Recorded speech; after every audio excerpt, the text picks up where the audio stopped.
హరే కృష్ణ. ప్రస్తుతం మనం ఇస్కాన్ వారి గోవర్ధన్ ఈకో విలేజ్ లో ఉన్నటువంటి శ్రీ రాధా మదన్ మోహన్ టెంపుల్ దగ్గర ఉన్నాము. చాలా సుందరమైన టెంపుల్ ఇది. ఎంత బాగుందో చూడండి. ఇక్కడి నుంచే చూస్తుంటే ఎప్పుడెప్పుడు స్వామివారిని చూద్దామన్న కుతూహలం ఉంది. బయట నుంచే ఇంత ఆకర్షణీయంగా అందంగా ఉంటే మరి లోపల స్వామివారు ఇంకెలా ఉన్నారో చూడాలని ఉంది కదా. నాకు కూడా ఉంది. జననీ ఎస్టేట్స్ ఫార్మ్లాండ్స్ చందనవాలి స్క్వేర్ యార్డ్ 2299 మాత్రమే. అసలు నిజంగా చెప్తున్నాను కదా, ఎంత బాగుందంటే ఆశ్రమం అంతా కూడాను. ఎక్కడ చూసినా సరే ఆ కృష్ణుడి లీలలు, ఆ కృష్ణ పరమాత్ముడే కనిపిస్తూ ఉన్నారు. అలాగే వారి లీలలన్నీ కూడా విగ్రహ రూపంలో కనపడుతున్నాయి. మందిరాలు ఇంకా చాలా చాలా బాగున్నాయి. అందులో ఒకటి దూరం నుంచి ఆకర్షణీయంగా కనిపించింది. ఎంత ఎత్తులో ఉందో ఈ మందిరం ప్రత్యేకత, ఇక్కడ స్వామివారి గురించి వెళ్ళి మాట్లాడుకుందామండి. రండి. మా రాధా మదన్ మోహన్ మందిరానికి మీ అందరికీ స్వాగతం.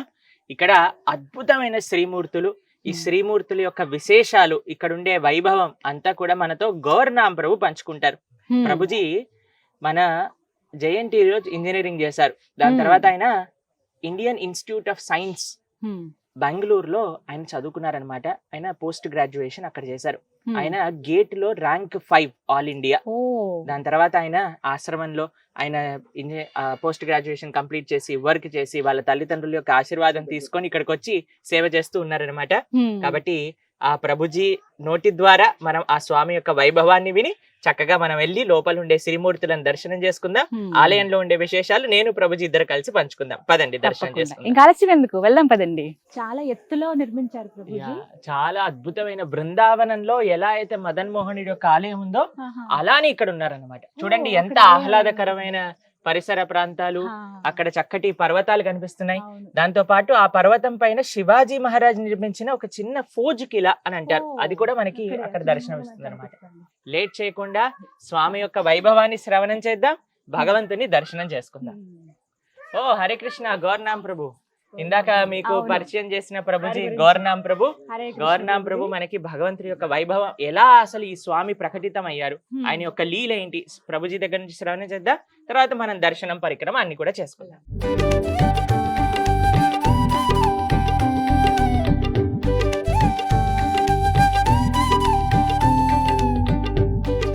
గౌర్నామ్ ప్రభుజీ, స్వామి హరే కృష్ణ అండి. స్వామివారి యొక్క విశిష్టత తెలియచేస్తారా?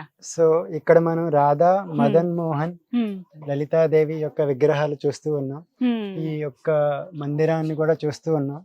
ఇది బృందావనంలో ఇది ఒక సింబల్ లాంటిది అనమాట. ఎవరైనా బృందావనాన్ని ఒక మ్యాప్ లో చూపించాలంటే ఈ మందిరం యొక్క ఫోటో పెడతారు అనమాట. వెంటనే అది బృందావనం తెలుస్తుంది అనమాట. సో ఇలా బృందావన వైశిష్ట్యం యొక్క సింబల్ లాంటిది అనమాట. స్వామివారిని చూసే ముందు మీకు ఏంటంటే ముందు ఒక ప్రదక్షిణ చేయాలంటాం కదా, అది ప్రదక్షిణ చేస్తూ ఈ ఆలయ విశేషాలను చెప్తున్నారు, అలాగే స్వామివారి విశిష్టతను చెప్తూ ఉన్నారు.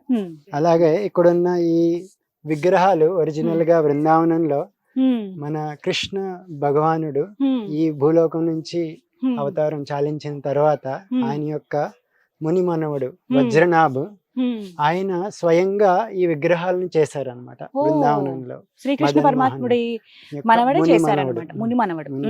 వజ్రనాభ్ అంటే ఆయన శ్రీకృష్ణ పరమాత్ముడి యొక్క కొడుకు, పుత్రుడు ప్రద్యుమ్న యొక్క పుత్రుడు అనిరుద్ధ్ యొక్క పుత్రుడు వజ్రనాభ ముని మనవడు. సో ఆయన శ్రీకృష్ణుడి యొక్క విగ్రహంతో ఇలా ఆయన యొక్క స్వయంగా కృష్ణుడి యొక్క పాదాలు ఎగ్జాక్ట్ గా ఇలాగే ఉంటాయి అన్నమాట. అలాగే కనిపిస్తాయి మనకి. అలా ఎప్పుడో 5000 సంవత్సరాల క్రితం చేయించిన ఆ యొక్క విగ్రహం అన్నమాట. తర్వాత కాలక్రమేణా అది మనకి కనుమరుగైపోతుంది. ఒక 500 సంవత్సరాల క్రితం మన చైతన్య మహాప్రభుల యొక్క అనుయాయులు అద్వైతాచార్యులు బృందావనంలో వచ్చినప్పుడు ఆయనకి మళ్ళీ ప్రకటమవుతారు అనమాట అదే విగ్రహం. సో ఆయన అద్వైతాచార్యులు ఒక మధురాలో ఒక బ్రాహ్మణులకి సేవ చేయడానికి ఇస్తారు. ఆయన పురుషోత్తమ చోబే అంటారు అనమాట. సో ఆయన సేవ చేస్తూ ఉంటారు. ఆయన సేవ ఎలాంటిదంటే చాలా ఒక తండ్రి కొడుకుని ఎలా చూసుకుంటారో అలా చూసుకుంటారు ప్రేమగా. సో పురుషోత్తమ చోబేకి కూడా ఒక పుత్రుడు ఉంటారు. సో ఆ పుత్రుడు ఈ మదన్ మోహనుడు ఇద్దరు ఆడుకుంటూ ఉంటారు అనమాట. అలా ఇది వీళ్ళు వాళ్ళు ఏమన్నా తిట్టాలి అన్న కొడుకుని ఎలా తిడతారో మదన్ మోహన్ కూడా అలాగే తిడుతూ ఉంటారు అనమాట. సో అదే సమయంలో చైతన్య మహాప్రభులో ఇంకొకరి యొక్క అనుయాయులు సనాతన గోస్వామి అని ఆయన బృందావనంకి వస్తారు అనమాట. ఆయన కూడా చాలా భక్తితోటి ప్రేమావశ్యంతో బృందావనంలో ఉంటూ ఉంటారు అనమాట. ఒకసారి ఆయన మథురాకు వస్తారు. మథురాకు వచ్చి ఇలా ఈ ఒక పుత్రుడిని ఎలా తిడుతున్నారు అలా తిడుతూ అదని చూసి ఆయన ఈయన సాక్షాత్తు భగవంతుడు, మీరు ఈయన ఎలా అలా తిడుతున్నారు మాట్లాడుతున్నారని. అని అంటారు అనమాట. అంటే అప్పటి నుంచి ఓ మీరు గోస్వాములు మీరు చెప్పినట్టు నేను వినాలి అని అప్పటి నుంచి కొంచెం విని కొంచెం ఆయన చాలా మర్యాదగా చూడడం మొదలు పెట్టారు అనమాట. అప్పుడు మదన్ మోహన్ ఒకసారి కళలోకి వచ్చి పురుషోత్తం చౌబే కళలోకి వచ్చి నాకు సనాతన్ గోస్వామి దగ్గరికి వెళ్ళాలని ఉంది అని చెప్తారనమాట. అలాగే సనాతన్ గోస్వామి కళలో కూడా వచ్చి నేను నీ దగ్గరికి రావాలని ఉంది అని చెప్తారన్నమాట. సో ఆ కళ ప్రకారం సనాతన్ గోస్వామి ఆయన దగ్గరికి వెళ్ళినప్పుడు ఆయనకి మదన్ మోహన్ ఇస్తారన్నమాట. సో అలా ఆయన్ని మధురా నుంచి బృందావనం తీసుకొచ్చారు. సో బృందావనం వచ్చినప్పుడు సనాతన్ గోస్వామి ఒక గోస్వామి అంటే ఆయన దగ్గర ఏమీ డబ్బులు లేవు, ఏమీ ఉండవు అన్నమాట. ఒక చిన్న ప్రదేశంలో ఉంటారు. సో ఆయనకి టెంపుల్ కూడా ఉండదు అనమాట. ఒక చిన్న గుడిసెలో ఉన్నట్టు ఆయన కూడా ప్రసాదం మామూలుగా ఎవరైనా బయటికి వెళ్ళి ఏది ఇస్తే అది తీసుకుంటూ ఉంటారు అనమాట. సో మదన్ మోహన్ కూడా అక్కడికి తీసుకొచ్చి ఒక చిన్న దాంట్లో పెట్టి ఆయనకి అక్కడ బృందావనంలో ఒక అక్కడ దొరికే ఒక గోధుమ పిండితో చేసిన ఒక పిండి లాంటిది ఇస్తా ఉంటారు అన్నమాట. సో దాన్ని ఆయన మదన్ మోహన్ కూడా అదే పెడుతూ ఉండేవారు అన్నమాట. సో దాన్ని భాటి అంటారు అన్నమాట, చాలా ఫేమస్. సో మదన్ మోహన్ ఒకసారి సనాతన్ గోస్వామికి కళ్ళ వచ్చి చెప్తూ, మీరు ఎప్పుడు నాకు ఇలా బాటి ఇస్తున్నారు, కనీసం కొంచెం ఉప్పన్నా ఇవ్వండి, కొంచెం తినడానికి బాగుంటుంది అని అంటారు అనమాట. అప్పుడు సనాతన్ గోస్వామి అంటారు, ఇక్కడ నా యొక్క గురువు గారి యొక్క ఆదేశం, చైతన్య మహాప్రభుల ఆదేశం ప్రకారం నేను ఇక్కడికి వచ్చి ఆయన యొక్క ఆదేశాన్ని పాలిస్తూ నేను గ్రంథాలు రాస్తూ ఆయనకి సేవ చేసుకుంటూ ఉన్నాను. సో మీరు ఇప్పుడు నన్ను ఉప్పు అడుగుతున్నారు, తర్వాత రేపొద్దున ఇంకా ఏమన్నా అడగచ్చు, నాకు అంత సమయం లేదు, సేవ చేసుకోవాలి, మీకు ఉప్పు కావాలి ఎలా అంటే మీరే అరేంజ్ చేసుకోండి అని చెప్తారు అనమాట. సో మీరే చేసుకోండి అని అలా చెప్తే, సో అక్కడ ఆయన ఉండే ప్రదేశం బృందావనంలో పక్కనే యమునా నది ఫ్లో అవుతూ ఉంటుంది అనమాట. సో అక్కడ ఉంటారన్నమాట. ఆదిత్య టిలా అంటారు ఆ ప్లేస్ ని. ఆ ప్రదేశంలో ఉన్నప్పుడు అప్పుడు ఒకసారి యమునా నదిలో ఆ సమయంలో వ్యాపారులు అందరూ యమునా నది పడవ ద్వారా ఒక బోట్ ద్వారా తీసుకెళ్తూ ఉండేవారంట వాళ్ళ సరుకులని. సో ఒకనొక సమయంలో ఒక వ్యాపారి రామదాస్ కపూర్ అని ఆయన యొక్క బోట్ ని తీసుకెళ్తూ అక్కడ ఒకలాంటి తుఫాన్ లాంటిది అట్లా వస్తుంది, విరుక్కుపోతుంది అనమాట. సో అందులో చాలా విలువైనవన్నీ ఉంటాయి సామాన్లు. సో ఆయనకి ఏం చేయాలో తెలియదు. అక్కడ ఉన్న వాళ్ళు పైన ఒక గోస్వామి ఉన్నారు, ఆయన వెళ్ళి కలవండి, ఆయన ఏమన్నా చెప్తారేమో అంటే ఆయన చాలా ఆతృతతోటి ఈయన దగ్గరికి వచ్చి, గోస్వామి నన్ను ఎలాగన్నా నేను ఆపదలో ఉన్నాను, నన్ను రక్షించండి అని ప్రార్థన చేస్తే పక్కన ఇక్కడ మదన్ మోహన్ అని కృష్ణుడు ఉన్నారు, ఆయన వేడుకోండి అని చెప్తారు, ఆయన అన్ని నడిపిస్తాడు అంటే ఈయన వెళ్ళి వేడుకుంటారు అన్నమాట. వేడుకోగానే కొద్దిసేపటికి ఆ యమునా నదిలోంచి ఎలా పడవ విడిచిపెట్టబడుతుంది అనమాట. ఆయనకి అన్ని సరుకులు అన్ని దొరుకుతాయి అనమాట. సో ఆయన అలా తన ప్రదేశానికి వెళ్తారు. అదే సమయంలో ఆ పడవలో సాల్ట్ కూడా ఉంటుంది అనమాట. సో అందులో సనాతన్ గోస్వామి వచ్చి మీకు ఏమైనా సేవ చేయాలనుకుంటే ఏం చేయాలి అంటే, ఇక్కడ సాల్ట్ ఆయన ఉంది ఏముంది మీ దాంట్లో అంటే సాల్ట్ ఉంది అంటే, ఓ ఆయన అరేంజ్మెంట్ ఆయన చేసుకున్నారు అనమాట అని అంటారు అనమాట. అది తీసుకొచ్చి ఇస్తారు. తర్వాత ఆయన మళ్ళీ వెనక్కి వచ్చి మీకు ఏం సేవ చేయాలి అంటే, ఆయనకి ఇక్కడ ఏమన్నా మందిరం కట్టచ్చు అంటే ఆయన ఇంత మంచి పెద్ద మందిరం కడతారు అనమాట. రామదాస్ కపూర్ గారు నిర్మించినటువంటి దేవాలయం అన్నమాట. ఇప్పుడు ప్రస్తుతం మనం గోవర్ధన్ దగ్గర చూస్తున్నది అది ప్రస్తుతం అది బృందావనంలో ఉంది అనమాట. బృందావనంలో చూస్తున్నాం. కలర్ ఎక్కువ కలర్ఫుల్ గా మరి ఎక్కువ అన్ని రంగురంగులు వేయరు, ఇది ఒకటే కలర్. బృందావనంలో ఆ టైంలో అక్బర్ టైంలో ఉండే అక్కడ ఆ టైంలో కూడా అక్బర్ మాన్ సింగ్ వాళ్ళు ఈ రాయిని అక్కడ సప్లై చేసేవారు అంటే ఓన్లీ పెద్ద పెద్ద ప్యాలెస్లకే ఇలాంటి రాయి ఉండడమే ఈ రంగులో ఉంటుందా? సో అది రాజస్థాన్ లో స్పెషల్ గా ఉండే రాయి. ప్రభుజీ ఇదంతా ఒకటే స్టోనా ఇది? ఎస్ మాతాజీ, రాతి ఇదంతా రాయే, స్టోన్ అని తెలుస్తుంది కానీ చాలా స్పెషల్ గా ఉంది.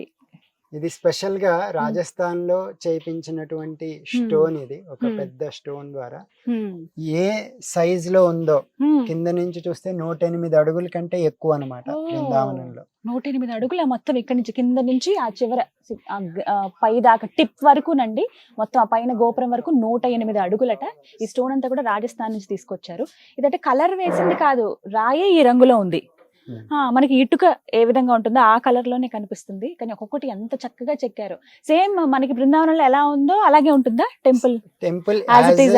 సైజు స్ట్రక్చర్ మొత్తం బృందావనంలో ఎలా ఉందో అలాగే కట్టారు. బృందావనంలో ఎవరైతే చూడలేదు, అక్కడ దాకా వెళ్ళలేదు అనుకున్న వాళ్ళు ఇక్కడికి వచ్చి చూస్తే చాలు, సేమ్ ఎక్కడా పొల్లిపోకుండా ఇవి గానీ, తోరణం లాగా ఉన్నవి గానీ, ఫ్లవర్స్ గానీ అన్ని సేమ్ అక్కడ ఎలా ఉన్నాయో అదే విధంగా ఇక్కడ కూడా తీర్చిదిద్దారనమాట.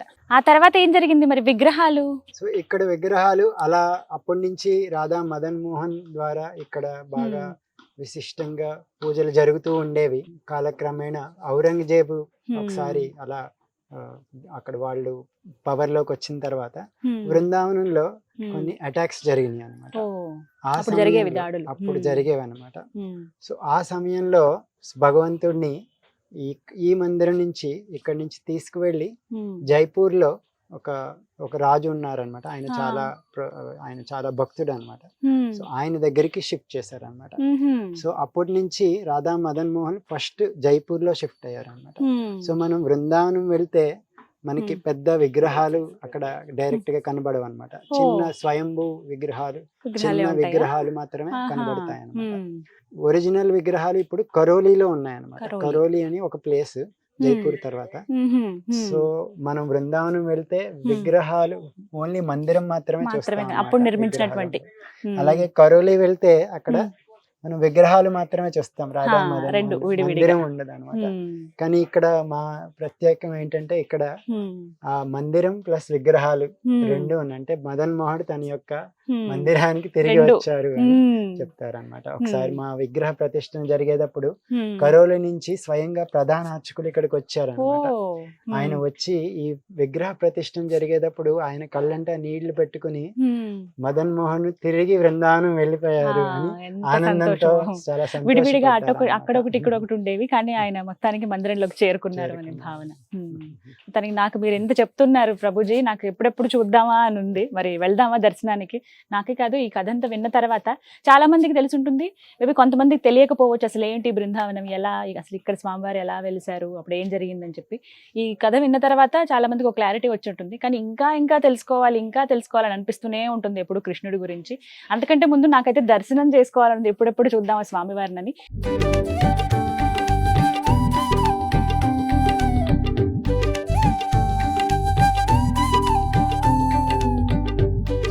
ప్రభుజీ మమ్మల్ని పిలవకుండా మీరే దర్శనం చేసేసుకుంటున్నారు. మీకు కూడా చేయిస్తాం మా మదన్ మోహన్ యొక్క దర్శనం. రండి. నాకైతే చాలా కుతూహలంగా ఉంది చూడాలని. ఓ బా, ఎంత బాగున్నారు. మధ్యలో ఉన్నది మదన్ మోహనుడు, ఇటు పక్కన రాధారాణి, ఇటు పక్కన లలిత సఖి. లలిత విశాఖ సఖులు ప్రధాన సఖులు అన్నమాట రాధాకృష్ణులకి. అందులో లలితా సఖి ఇక్కడ మనకి దర్శనమిస్తున్నారు. శ్రీమతి రాధారాణి, లలితా సఖి, మధ్యలో మదన మోహనుడు. ఇక్కడ మదన గోపాల అనే శాలిగ్రామం ఇక్కడ సేవ చేస్తారనమాట. నిజంగా చాలా సుందరంగా ఉన్న పేరుకు తగ్గట్టుగా మదన మోహనుడు ఆయన. నిజంగా అంటే చూడగానే బాబో ఎంత అందంగా ఉన్నారో అని అనిపిస్తోంది ఆ నెమలిపించవన్నీ. కానీ ప్రభుజీ ఒక్కటి గమనించాను, ఫ్లూట్ అంటే 2 ఫ్లూట్స్ అవి, లేకపోతే 2 విడివిడిగా మధ్యలోకి ఏమైనా ఇలా విరిగిందా అర్థం కాలేదు. సరే, ఈ ఫ్లూట్ స్టోరీ అసలు ఎందుకు ఆ ఫ్లూట్ అలా బెండ్ అయినట్టుగా అనిపిస్తుంది, దాని వెనకాల ఉండే కథ మనం చెప్పుకుందాం. ఇప్పుడు భగవంతుడికి నైవేద్య సమయం అయిందనమాట. స్వామికి ఆయన ప్రైవేట్ గా ఆ పూజారి భగవంతుడి యొక్క సాయంత్రం పూట నైవేద్యాన్ని సమర్పణ చేస్తారు. మనం బయట కూర్చొని చక్కగా ఈ కథ గురించి మనం తెలుసుకుందాం. తప్పకుండా. ఇప్పుడు స్వామివారికి నైవేద్య సమయం అండి, సంధ్యా సమయం అయింది కాబట్టి 6 గంటలు అవుతోంది. ఈ సమయంలో వారికి తెర అవన్నీ వేసేస్తారు. ఒక్కసారి కళ్ళారా చూసేసుకుందాం స్వామిని. మళ్ళీ చూసే అవకాశం ఉంటుంది ఒక 5-10 నిమిషాల్లో. కానీ మనం విడిచి వెళ్ళలేకపోతున్నాం కదా, ఆయన రూపం అంత సుందరంగా ఉంది. లలితా సఖి ఉన్నారు ఒకవైపు, అలాగే రాధారాణి ఉన్నారు మధ్యలో, ఆ మదన మోహనుడు.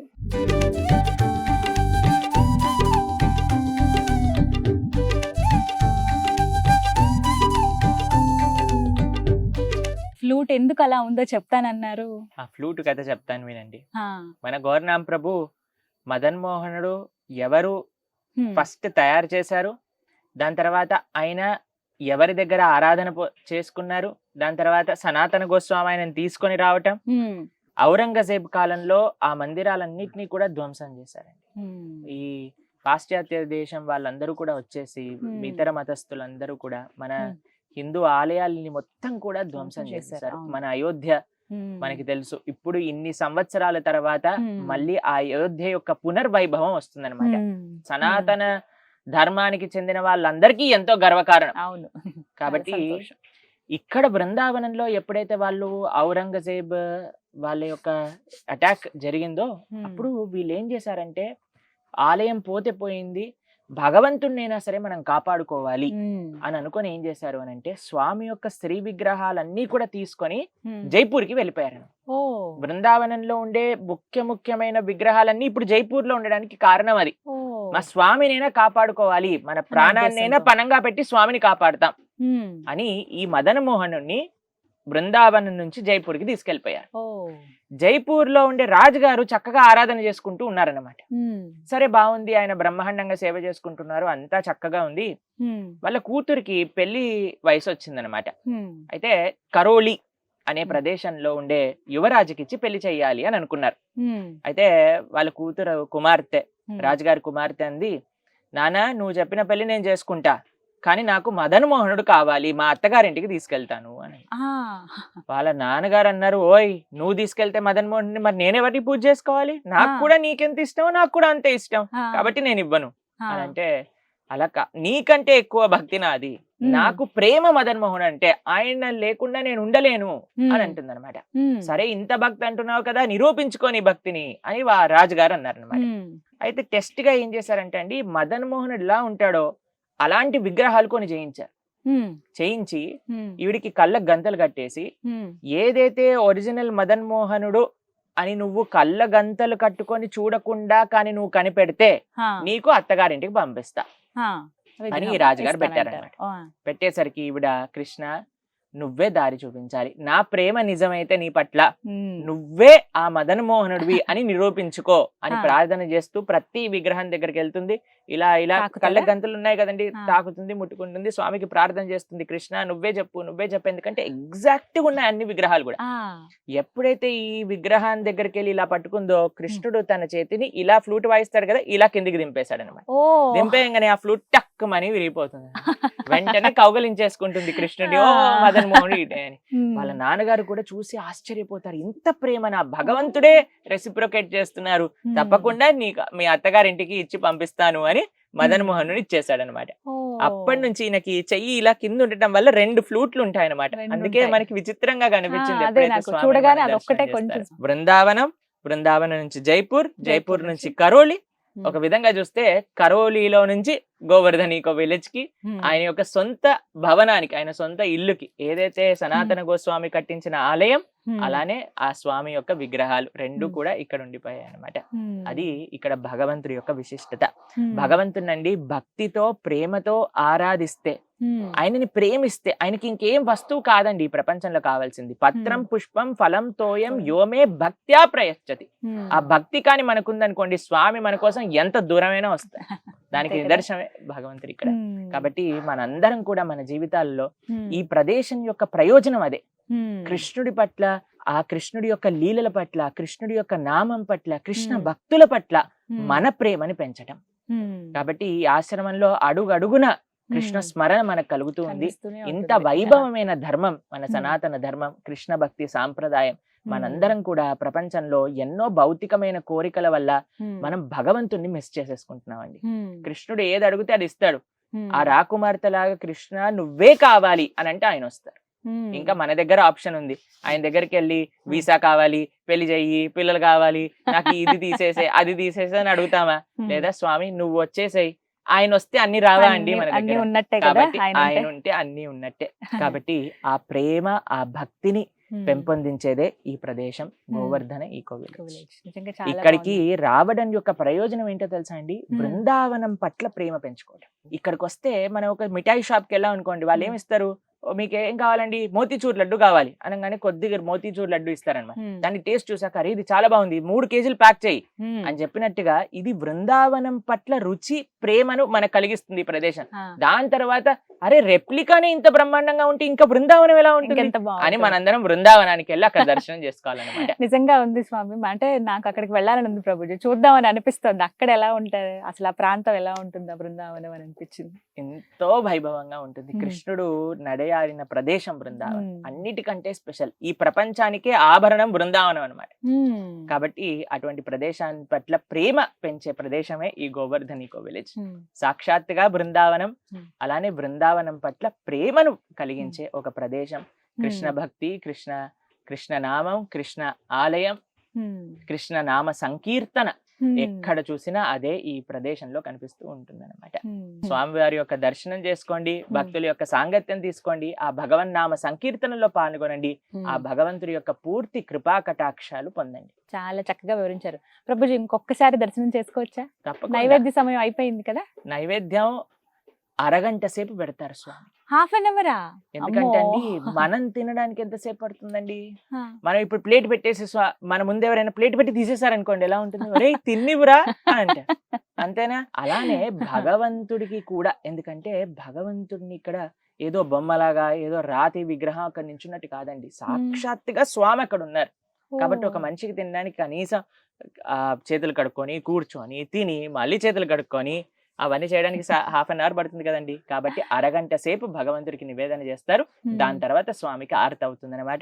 మనం ఆ స్వామి యొక్క నైవేద్యం అయిపోయాక మళ్ళీ ఆరతి సమయంలో దర్శనం చేసుకోవచ్చు. మళ్ళీ అప్పటికి దర్శనం ఉంటుందన్నమాట. ఒకటే మాట, ఇక్కడ స్వామివారు అక్కడ ఉన్నారంతే కొలువయ్యి, మనలాగే మనం చెప్పినవన్నీ వింటారు, మన కోరికలన్నీ కూడా మన్నిస్తారు. ప్రేమ, ఆ భక్తి ఉంది అనంటే అక్కడ స్వామి తప్పకుండా ఉంది. సుందరమైన ప్రదేశం, మీరు కూడా రండి.